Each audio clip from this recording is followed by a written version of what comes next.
I was a mascot for one of his last ever games, and had really bad eczema on my face. Right. And they introduced me to Clough. And the first thing he said to me, he said, "Bloody hell, son, you are an ugly bugger."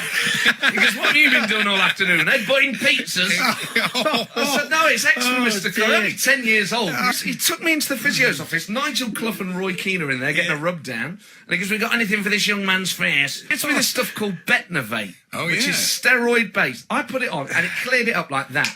I go back to my GP. I'm only 10, so I used to have to go to the doctor with my mum. Yeah. And he goes, "Oh, God, your eczema's gone. What, have you taken wheat out of your diet or dairy?" I said, "Oh, no, I've got some Betnovate." He said, "Where on earth did you get that?" They tested it on horses. Don't use it on your face. It can cause skin cancer. Oh, no. I said, "But Brian Clough gave it me." And immediately he went, "You met Brian Clough?" And my mum was like, "It doesn't matter whether you met Brian Clough. Is his face going to stay on his skull?" We played Wimbledon at home. I remember this. And they were first team to come with Ghetto Blaster. Vinny's walked in with on his shoulder, like, you know what I mean? Stopped and he's gone, Illy, to Alan Hill.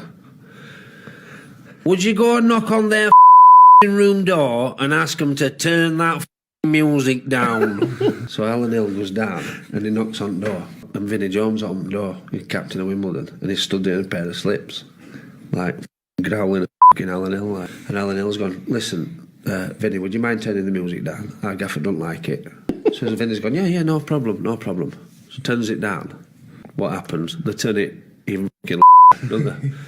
"Illy, this time would you say, please, can you turn the music down?" So he turns it down, comes back up, starts again. And he walks that corridor, knocks on the door, opens the door, Vinny. He walks in their dressing room. Well, this is 10 to 3, by the way. Picks the Ghetto Blaster up, smashes it. "Now I'll play your music, Wimbledon." Mark Crosley told me this. He was in the room. Stuart Pearce gets picked for England. Thursday comes along. He calls a meeting.